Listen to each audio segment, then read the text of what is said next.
आज हम lecture start कर रहे हैं 11th क्लास का hydrogen and its compound. Inorganic chemistry में से बहुत ही जरूरत पड़ती, छोटे छोटे क्वेश्चन अक्सर इसके ऊपर आते रहते हैं, है ना। तो ये इसको आप ढंग से पढ़िए, अच्छा लगे तो इसे सब्सक्राइब और लाइक जरूर करिए। तो देखो, सबसे पहले मैं आपको बताता हूं सिमिलरिटी। वेर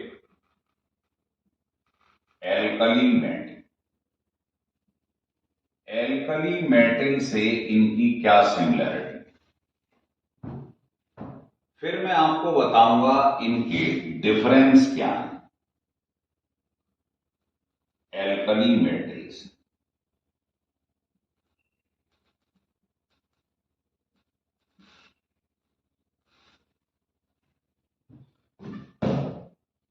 फिर मैं आपको बताऊंगा सिमिलरिटी क्या है हाइड्रोजन की हैलोजन के साथ, और फिर बताएंगे हम डिफरेंस क्या है। तो ऐसे जल्दी आप इसे सीख लेंगे।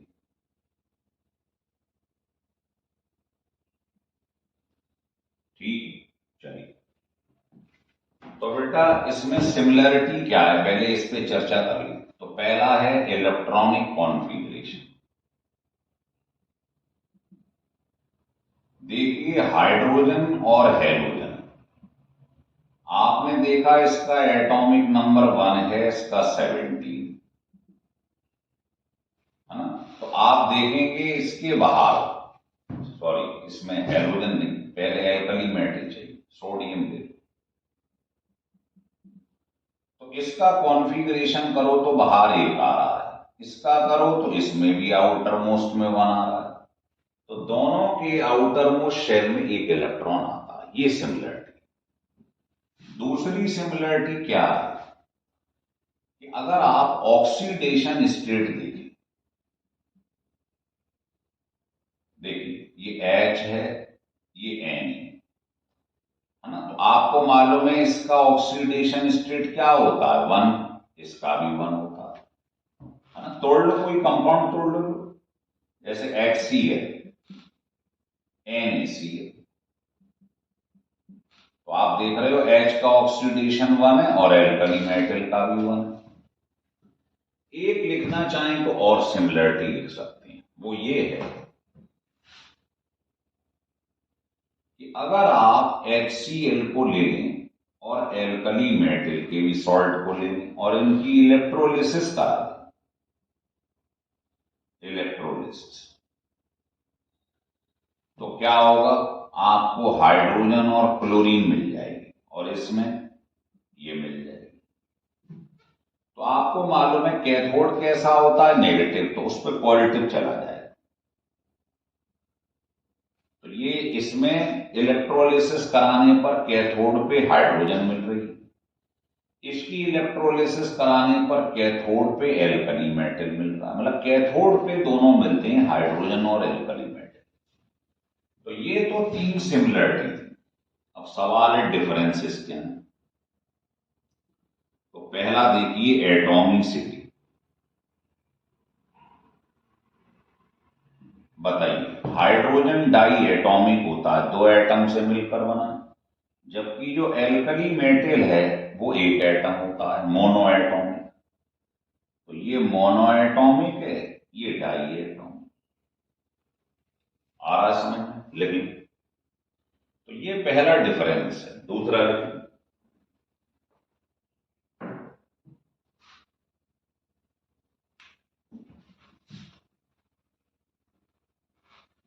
दूसरा डिफरेंस ये है, देखो HCl ये ले लो, NaCl, ये आपने H का ले लिया सॉल्ट, ये एल्कली मेटल का। तो बताइए ये कौन सा बॉन्ड बनाता है, आयनिक बॉन्ड या इलेक्ट्रोवेलेंट बॉन्ड, और ये क्या बनाता है, कोवेलेंट बॉन्ड। तो ये दोनों में डिफरेंस है।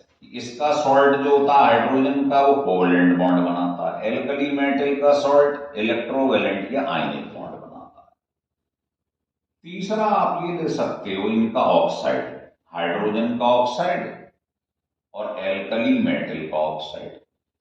आपको मालूम है ये ऑक्साइड कैसा होता है, न्यूट्रल, वाटर न्यूट्रल। लेकिन मेटल का ऑक्साइड जो होता है वो बेसिक होता है। आप कहेंगे कैसे? कोई भी ऑक्साइड मालूम करना हो उसे वाटर में डाल दो, वाटर में डालते ही ये क्या बनाती है, बेस, है ना। तो मालूम पड़ गया ये बेसिक है। अगर एसिड बना लेता है यहां पर तो एसिडिक हो जाता है। तो मेटल के ऑक्साइड बेसिक होती हैं क्योंकि वो पानी के संग बेस बनाती हैं, और नॉन मेटल के ऑक्साइड जो होती हैं वो क्या बनाती हैं, इसके संग एसिड। जैसे मैं लिख दूं, लिखना होगा, ये फास्फोरस का ऑक्साइड है, फास्फोरस क्या, नॉन मेटल, पानी में डाल दो एसिड बन जाएगा, ऑर्थोफॉस्फोरिक एसिड। तो जो ऑक्साइड वाटर में डालने पर एसिड बनाए वो एसिडिक ऑक्साइड है, और जो ऑक्साइड वाटर में डालने पर बेस बनाए वो बेसिक ऑक्साइड है। तो मेटल के ऑक्साइड बेसिक होती हैं और हाइड्रोजन का ऑक्साइड मतलब वाटर न्यूट्रल। तो तीन डिफरेंस समझ में आ गए, आप लिख लें। तो ये हमने पढ़ा एल्कली मेटल से क्या सिमिलरिटी और क्या डिफरेंस। अब हम हेडिंग डालने जा रहे हैं सिमिलरिटी विद हैलोजन।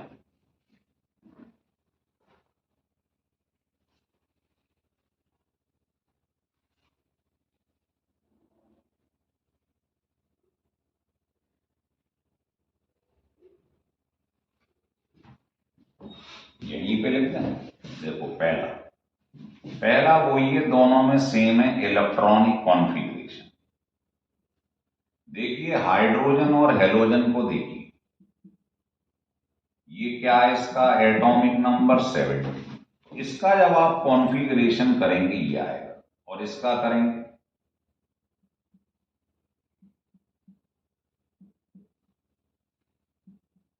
ये आएगा।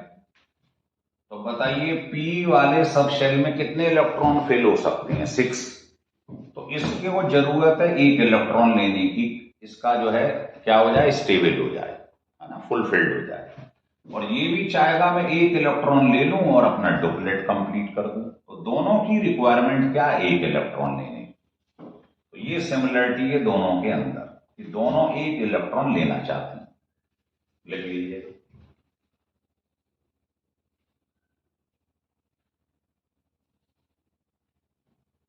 दूसरा लिख लें, दूसरा वही है ऑक्सीडेशन स्टेट। देखो अगर मैंने हाइड्रोजन का कोई सॉल्ट बना लिया, सोडियम हाइड्राइड, और ऐसे ही आपने हेलोजन का भी सॉल्ट बना लिया, दोनों को Na के संग बना लिया, हाइड्रोजन को भी इसको भी तोड़ दी।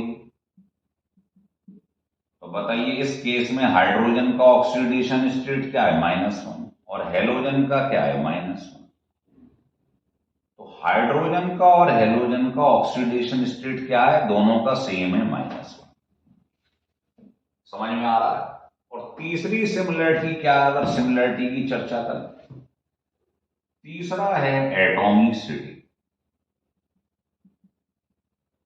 बताइए हाइड्रोजन डाई एटॉमिक होता है और हेलोजन भी डाई एटॉमिक होती है, बोथ आर डाई एटॉमिक। हो रहा है क्लियर?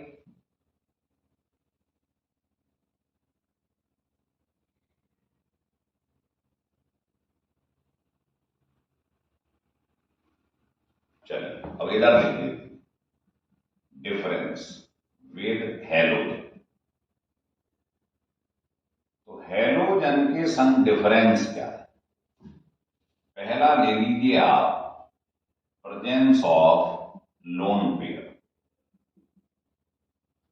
देखिए ये हाइड्रोजन, ये हेलोजन, इसके पास एक इलेक्ट्रॉन, इसके पास एक, शेयर कर लिया, तो इसमें कोई लोन पेयर नहीं, मतलब जो इलेक्ट्रॉन बचा है। इसमें कितने होते हैं, 7, एक एक शेयर कर लिए, सिंगल बॉन्ड। तो बताइए ये लोन पेयर बचे रहेंगे। तो इसमें लोन पेयर होते हैं, इसमें नहीं होती। ये है पहला डिफरेंस। दूसरा है नेचर ऑफ ऑक्साइड।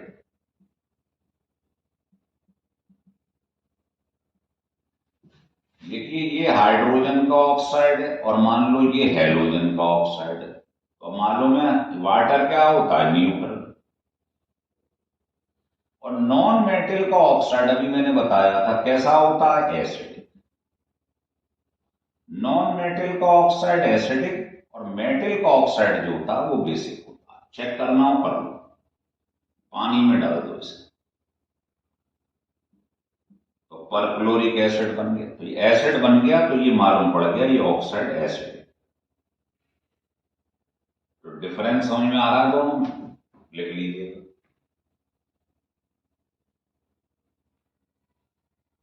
लिख लो, एक और लिखना चाहो लिख लो।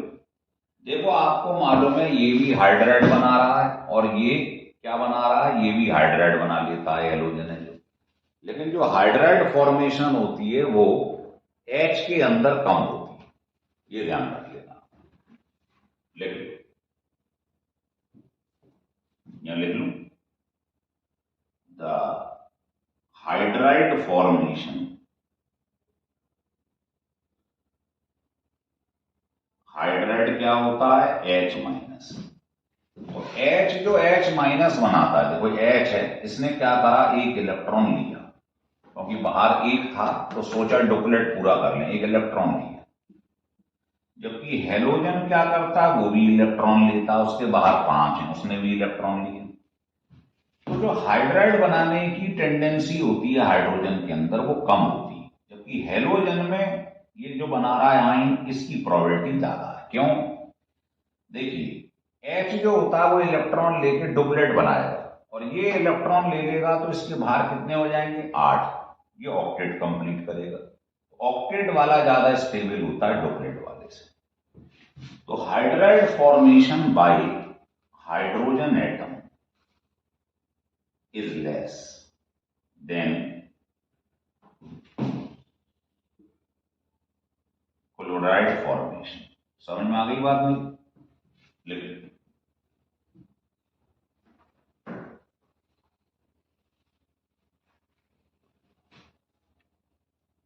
ये थोड़ा कैमरा ऊपर कर लें, दिखाई दे जाए आपको साफ।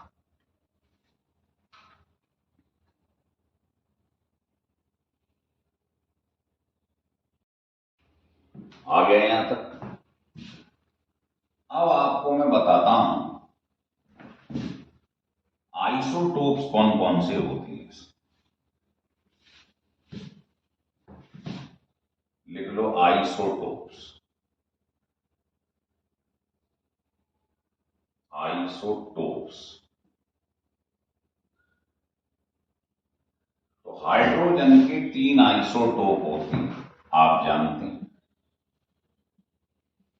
देखो तीनों का एटॉमिक नंबर सेम है, मास नंबर डिफरेंट है, यही होता है आइसोटोप। इसे बोलते हैं प्रोटीन। ये है ड्यूटीरियम और इसका नाम होता है ट्राइटियम। ये जो आपको दिखाई दे रहा है इसकी जो नेचर में अबंडेंस है वो सबसे ज्यादा होती है, सबसे ज्यादा यही मिलता है। ये आपको मिलेगा इतने % और ये तो मिलेगा ही नहीं, ना के बराबर। तो ये नेचर में अबंडेंस है। ये नॉन रेडियो एक्टिव होता है,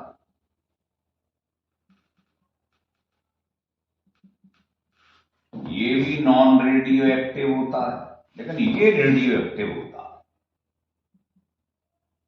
आप कहेंगे साहब कैसे मालूम आपको, तो आपको कंडीशन बता रखी है हमने, ये कंडीशन होती है radio activity, condition of radio activity. जैसे न्यूट्रॉन है, प्रोटॉन है, तो आप देखो इसमें न्यूट्रॉन कितने हैं, 3-1 और प्रोटॉन कितना है, 1। तो N/P का रेशो 2 आ गया, इससे ग्रेटर आ गया तो ये रेडियो एक्टिव हो गया। इसको देखिएगा, इसमें न्यूट्रॉन कितने हैं, ये माइनस ये 1 और प्रोटॉन भी 1, तो ये 1 आ रहा है, 1.5 से कम आ रहा है, रेडियो एक्टिव नहीं। ऐसे ही एक क्वेश्चन और पूछा जाता है पेपर में, वो ये है कि ऐसा एटम बताइए पूरी पीरियोडिक टेबल में जिसके अंदर न्यूक्लियस में न्यूट्रॉन ही नहीं है। ये देखो आप, ये माइनस ये है ना, तो इसके न्यूक्लियस में न्यूट्रॉन ही नहीं होता। जबकि न्यूक्लियस के अंदर सब जानते हैं न्यूट्रॉन और प्रोटॉन होते हैं, इलेक्ट्रॉन रिवॉल्व करती हैं। लेकिन प्रोटियम ऐसा एटम है जिसके न्यूक्लियस में न्यूट्रॉन 0 होते हैं, ये ध्यान रखना, पूछा जाता है। तो ये इसके आइसोटोप्स थे जो हमने पढ़े। अब हम पढ़ने जा रहे हैं प्रिपरेशन ऑफ हाइड्रोजन। तो पहली प्रिपरेशन इसका होता है, जो आपने इलेक्ट्रोकेमिकल सीरीज पढ़ी है, ध्यान होगा, LIKBA पढ़ा है ना ऐसे। तो आपको मालूम है ऊपर से नीचे जाने पे reactivity decreases from top to bottom, electrochemical series. तो ये ऊपर वाले एलिमेंट बहुत ज्यादा रिएक्टिव होते हैं। तो पहला यही है, reaction of water, cold water ऐसे लिखेंगे, विद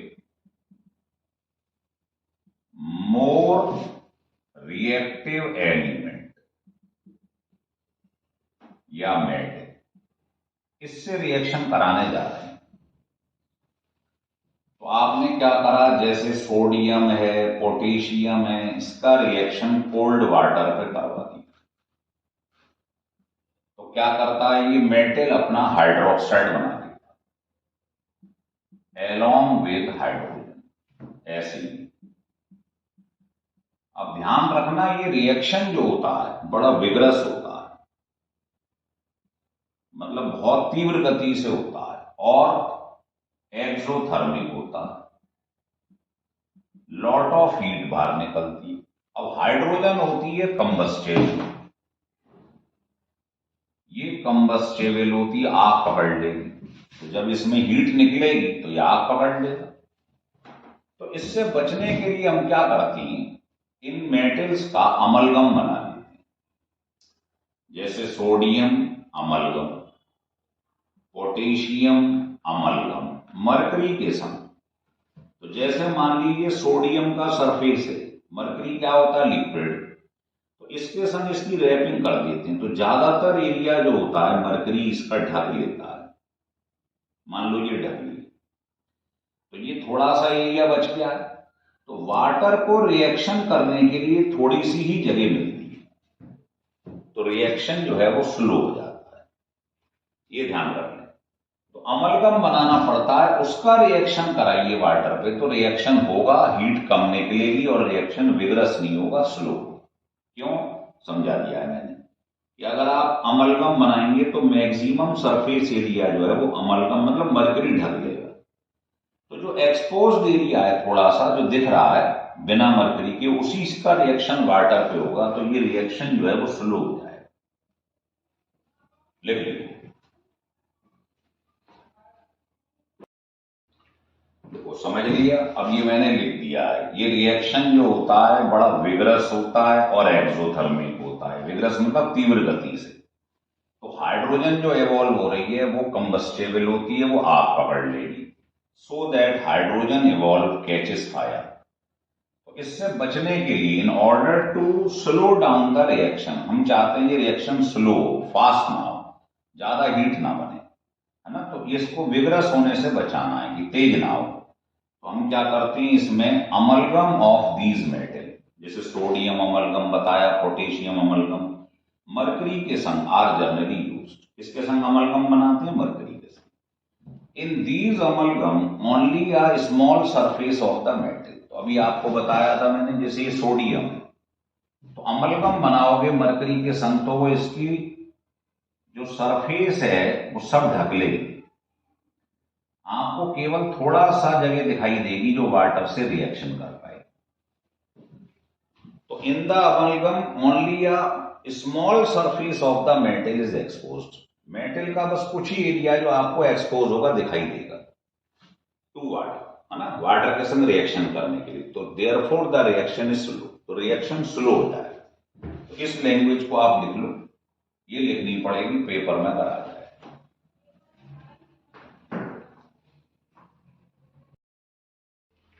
देखो अब तो ये पहला हमने प्रिपरेशन पढ़ा है। अब जो नीचे इससे आ रहे हैं एलिमेंट, ये तो मोर रिएक्टिव थे। अब आप माइल्ड वाले ले, जो नीचे आ रहे हैं वो क्या करते हैं, कोल्ड की बजाय आप नॉर्मल वाटर का रिएक्शन कर रहे हैं, है ना। जैसे आपके पास में मान लीजिए जिंक है, इसका रिएक्शन वाटर पे कराइए और उसको हीट कर लीजिए, तो ये हीट करने पे क्या होती है, अपना ऑक्साइड बना देते हैं, इवॉल्व कर देते हैं हाइड्रोजन। लेकिन है ना, तो जो माइल्ड है, जो नीचे आ रहे हैं, मान लो ये ले लिया आपने, है ना, या आपने एल्युमिनियम ले लिया और हीट कर दिया। इनको हीट करना पड़ता है, जबकि पिछला रिएक्शन था वो रूम टेम्परेचर पे हो रहा था क्योंकि रिएक्टिव ज्यादा था। तो ये क्या बना लेता है, अपना ऑक्साइड, और हाइड्रोजन इवॉल्व होने लगता है। ठीक है, ये सेकंड प्रिपरेशन। तीसरे में क्या है, अगर आप आयरन ले लो, निकेल ले लो, ये भी नीचे आते हैं माइल्ड, इनका स्टीम पे रिएक्शन करा दो, हॉट वाटर, रिएक्शन सेम है। जब भी चीज को हीट करोगे या हीट करा हुआ ले लो, स्टीम ले लो, बनेगा ऑक्साइड, ऐसी इसमें। तो ये जो रिएक्शन आप देख रहे हो इसको लेन प्रोसेस बोलते हैं, या आगे हम आपको बताएंगे लेन प्रोसेस, लिख लो।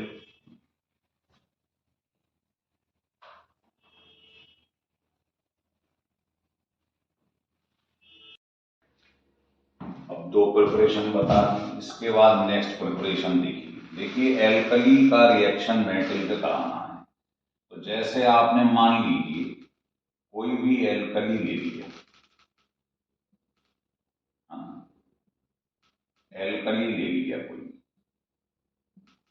और इसका रिएक्शन करवाना है आपको मेटल से। तो मेटल में आपने ये है, जैसे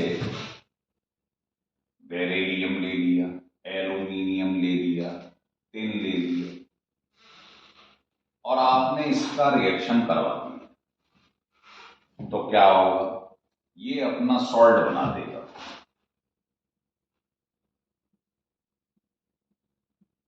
ये कंपोजिशन सही है या गलत है, ये आपको इसका ऑक्सीडेशन स्टेट बताएगा। ये सेकंड ग्रुप में आता है, तो इसका ऑक्सीडेशन 2 आना चाहिए। देखो आ रहा, +1 इंटू 2, इसको x मान लो, -2 इंटू 2 इक्वल टू 0, आ गया ना +2। ये पहचान है इसकी कि आपने सही लिखा है या गलत लिखा है ना। इसका नाम होता है सोडियम बेरीलिएट, लिख लीजिए।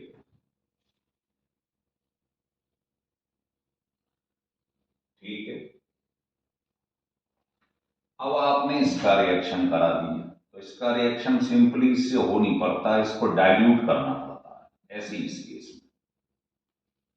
तो होना वही है, ऑक्साइड बन जाएगा, सोडियम का एल्यूमिनियम के संग ऑक्साइड, ये होता है सोडियम मेटा एल्यूमिनेट।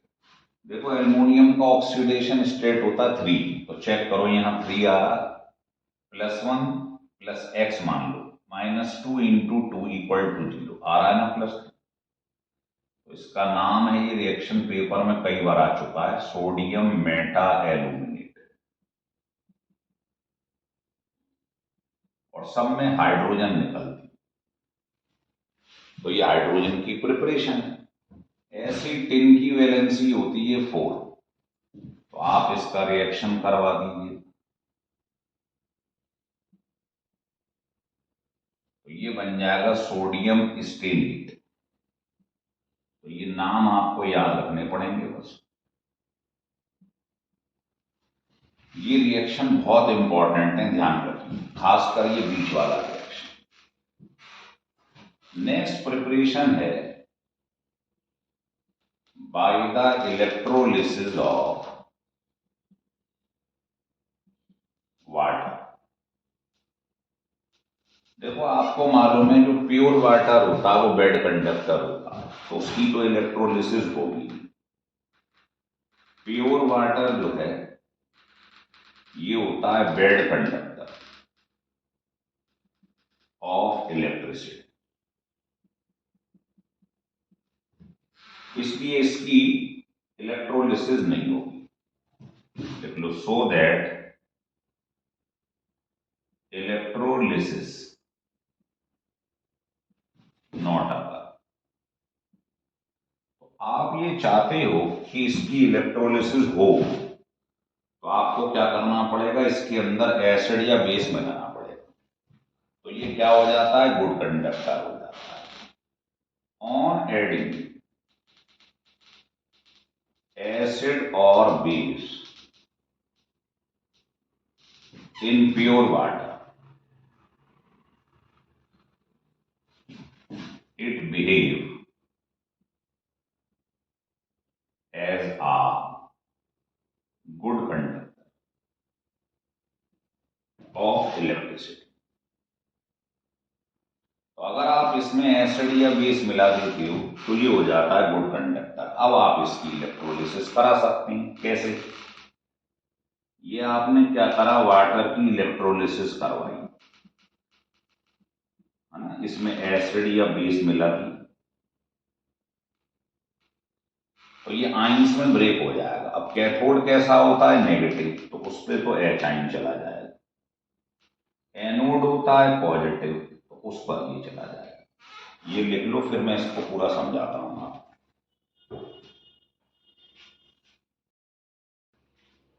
लिख लिया यहां पर। अब देखिए इसका,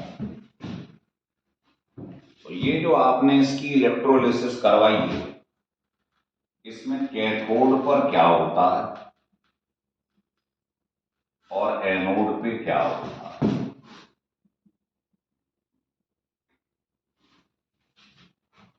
कैथोड नेगेटिव, एनोड पॉजिटिव। तो ये जो एचाइन है पॉजिटिव, वो नेगेटिव मतलब कैथोड पर चला गया, ये इस पे चला। अब कैथोड पे होता है रिडक्शन मतलब गेन ऑफ इलेक्ट्रॉन, तो बैलेंस कर लो आप। तो यहां हाइड्रोजन लिबरेट होती है। तो वाटर की इलेक्ट्रोलिसिस पर कैथोड पर हाइड्रोजन बनता है और इधर क्या होता है ना, एनोड पे ऑक्सीडेशन। मतलब ये जो इलेक्ट्रॉन ले रहा है, कहां से ले रहा है, क्योंकि ये इलेक्ट्रॉन निकाल रहा है, तो इसको बैलेंस कर लीजिएगा, ये बन जाएगा। इसके बाद नेक्स्ट स्टेप में यहां पर ये ले लीजिए, क्वांटिटी आपकी इच्छा है कितनी भी लो। ये ब्रेक होके बनाता है ऑक्सीजन। तो ध्यान रखिए, एनोड पे बनता है ऑक्सीजन और कैथोड पे बनती है हाइड्रोजन, है ना, वाटर की इलेक्ट्रोलिसिस में। तो लिखो, during electrolysis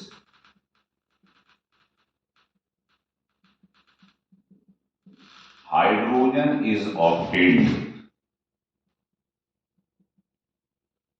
at cathode while oxygen obtained at anode। और ध्यान रखना, ये हाइड्रोजन जो बनती है इसकी बहुत हाई प्योरिटी होती है। Hydrogen is obtained with very high.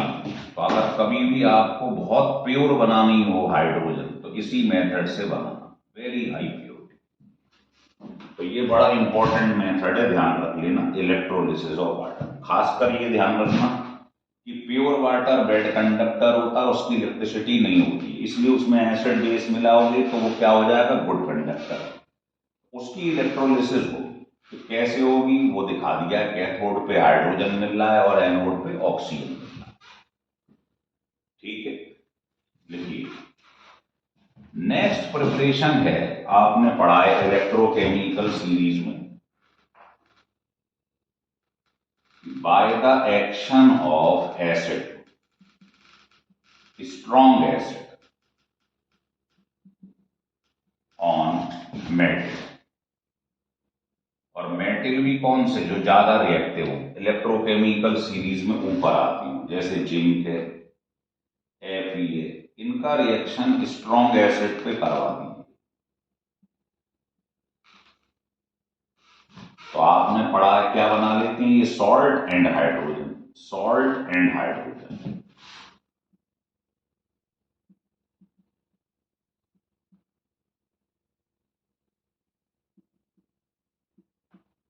तो हाइड्रोजन आपको ऐसे भी मिल सकती है, ठीक है ना। ज्यादा रिएक्टिव मेटल का स्ट्रॉन्ग एसिड पे करा दो जो हाइड्रोजन से ऊपर आ रहे हैं इलेक्ट्रोकेमिकल सीरीज में, तो उसकी प्रॉपर्टी जो हाइड्रोजन से ऊपर आती हैं वो स्ट्रॉन्ग एसिड के संग हाइड्रोजन लिबरेट करती है। लिख लीजिए।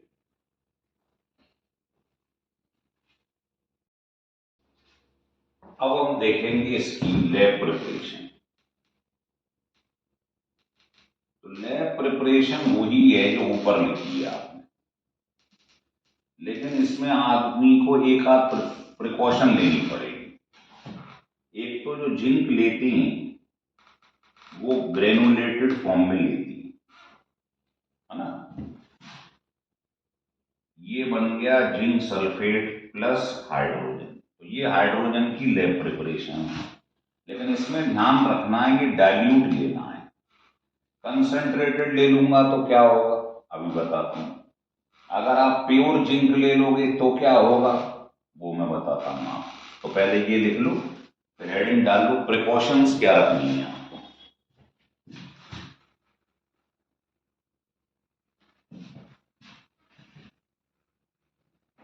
लिखो,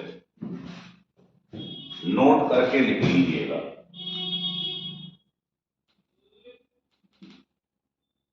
तो पहला तो ये है, हमने आपको बताया है कि प्योर जो जिंक है इज नॉट यूज्ड। अगर आप प्योर जिंक ले लोगे तो रिएक्शन का रेट जो होगा स्लो होगा। लिख लीजिए। हम प्योर जिंक क्यों नहीं इस्तेमाल कर रहे हैं, बिकॉज लिख लो, because the rate of the reaction क्या होगा, बिकम स्लो। ये स्लो होगा, तो इसको इंक्रीज करने के लिए इसमें कुछ इंप्योरिटी मिला देंगे, so that impurity is added, that is reaction becomes fast। इसको मिलाने से रिएक्शन फास्ट हो जाता है। तो एक तो ये ध्यान रखना है कि इसको इम्प्योर फॉर्म में लेना। दूसरा, डाइल्यूट H2SO4 की जगह कंसंट्रेटेड क्यों नहीं ले लिया। Concentrated H2SO4 is not used in place of dilute H2SO4। क्यों नहीं यूज करा, बिकॉज खुद देख लीजिएगा। क्योंकि अगर आप यहां पर H2SO4 जो है वो कंसंट्रेटेड ले ली, तो आपने सुना भी है कंसंट्रेटेड H2SO4 जब टूटता है तो वो ये बना देता है SO3 प्लस वाटर। और जिंक सल्फेट ने तो बनना ही बनना है। बैलेंस नहीं है इक्वेशन, ये बता दूं पहले, मैं इक्वेशन बैलेंस नहीं करता हूं। आ रहा है समझ, ये बैलेंस कर लो SO।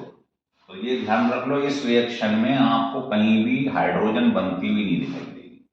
डाइल्यूट के संग कराओगे तभी हाइड्रोजन लिबरेट होगी, कंसंट्रेटेड के संग SO2 गैस बनती है, हाइड्रोजन नहीं बनती। इसलिए आपको इसको यूज नहीं करना। हो रहा है क्लियर, लिख लीजिए। चलिए अब हेडिंग डाल दीजिएगा, कमर्शियल प्रिपरेशन। अब आपको मार्केट के लिए, बड़े बड़ी कंपनियों के लिए तैयार करनी है हाइड्रोजन। वो कैसे करती हैं, तो पहला लिखें, ये कोक है, इसको कहते हैं कोक, कार्बन सॉलिड फॉर्म। इस पे आपने स्टीम का रिएक्शन करा देना, तो क्या बन जाता है, कार्बन मोनोऑक्साइड प्लस हाइड्रोजन का मिक्सचर। बहुत ही इंपॉर्टेंट है, इसको वाटर गैस या सिंथेसिस गैस या सिन गैस कहते हैं, शॉर्ट फॉर्म सिन गैस। अब CO से हाइड्रोजन अलग नहीं हो सकता, आपको तो हाइड्रोजन चाहिए है ना, इन दोनों में ग्रेट एफिनिटी होती है, दोनों जुड़े रहते हैं, ये इससे अलग हो गई। तो इसको अलग करने के लिए क्या करते हैं, इस मिक्सचर में और एक्सेस में स्टीम पास करा देते हैं। देखिए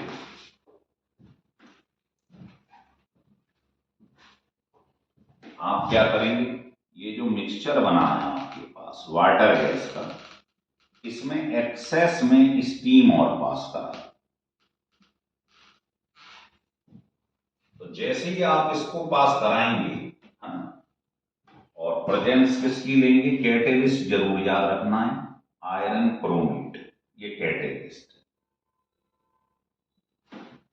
तो बन जाता है CO2 एंड हाइड्रोजन। इन दोनों को आप आसानी से अलग कर सकते हैं। ये लिख लीजिए अपनी कॉपी, लिख लीजिए। ये जो रिएक्शन है, लिखो, दिस रिएक्शन इज कॉल्ड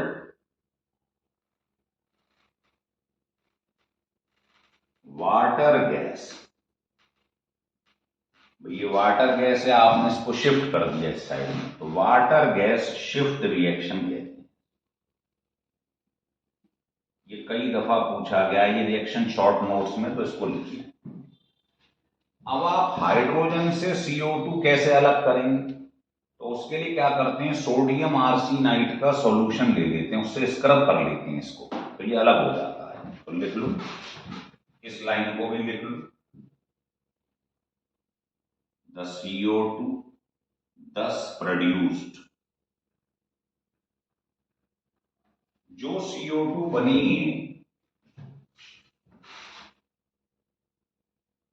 उसको कैसे रिमूव करेंगे, रिमूव्ड बाय, उसको स्क्रैप कर लेंगे, है ना।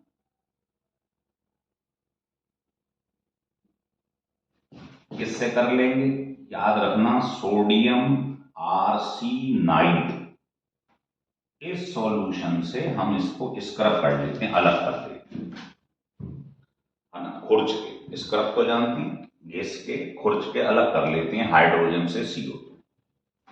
तो ये बड़ा इंपॉर्टेंट रिएक्शन है कि कोक का रिएक्शन स्टीम पे कराइए, CO प्लस हाइड्रोजन, इसका मिक्सचर वाटर गैस या सिंथेसिस गैस या सिन गैस कहलाता है। अब CO में से हाइड्रोजन इजीली अलग नहीं होती है, इसलिए इस मिक्सचर का reaction further excess of steam पे करा दो, इस कैटेलिस्ट की प्रेजेंस में, जिसका नाम आयरन क्रोमेट है। तो ये ऑक्सीडाइज हो जाता है, CO2 और हाइड्रोजन बन जाता है। अब CO2 से आप हाइड्रोजन आसानी से अलग कर सकते हैं, इस सॉल्यूशन से स्क्रब कर दो तो CO2 अलग होते जाए। तो ये है इसका पहला कमर्शियल प्रिपरेशन। चलिए, अब इसके बाद इसका सेकंड कमर्शियल प्रिपरेशन देखिए। तो सेकंड कमर्शियल प्रिपरेशन जो है उसका नाम लिख लीजिएगा, इसका नाम है हाइड्रोकार्बन स्टीम प्रोसेस।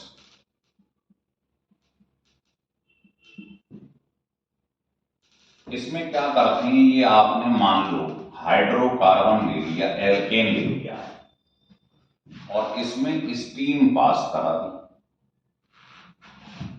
तो क्या होगा, ये बन जाता है कार्बन मोनोऑक्साइड। जितने कार्बन है, कितने N, उतना बन जाता है कार्बन मोनोऑक्साइड, और संग में बन जाती है हाइड्रोजन। ये बैलेंस कर दिया है। अब आपको मालूम है ये CO और हाइड्रोजन, ये मिक्सचर तो अलग हो नहीं सकता, ये बताया है, इनका मिक्सचर अलग नहीं हो सकता हाइड्रोजन CO से। तो फिर वही है, आपको एक्सेस ऑफ स्टीम का रिएक्शन करा और मिल जाएगा। जैसे एग्जाम्पल बताता हूं आपको, मीथेन का रिएक्शन आपने स्टीम पे करा, क्या बन जाए, बैलेंस नहीं कर रहा हूं, वही हो गया।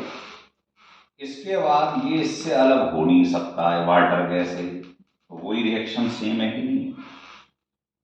आपने इसे एक्सेस में पास करा दिया आयरन क्रोमेट की प्रेजेंस में, ये बन गया। अब ये इससे आसानी से अलग हो सकता है, लिख लें। अब ये जो आपके पास ये रिएक्शन के दौरान बना है, लिख लो, द होल प्रोसेस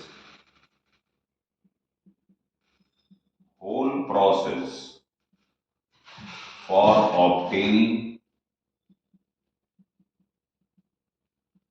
हाइड्रोजन, इस पूरे प्रोसेस में जो आपने इससे अलग कर ली है हाइड्रोजन, इसको क्या बोलते हैं, इस कॉल्ड, ये भी शॉर्ट नोट्स में पूछा जाता है, इसको कहते हैं स्टीम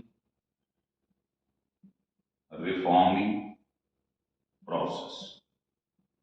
ये छोटी छोटी डेफिनेशन है, इनको ढंग से याद रखिए, ठीक है। चलिए, अब आपको इसी के अंदर तीसरी कमर्शियल प्रिपरेशन बताते हैं, इंपॉर्टेंट है बहुत, लेन प्रोसेस।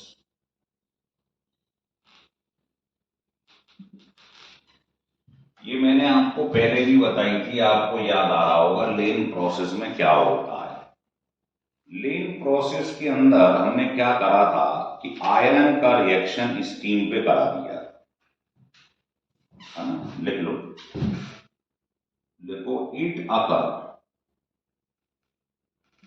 इन टू प्रोसेस या टू वेज, कुछ भी लिख लो आप। पहला होता है ऑक्सीडेशन स्टेज और दूसरा होता है रिडक्शन स्टेज।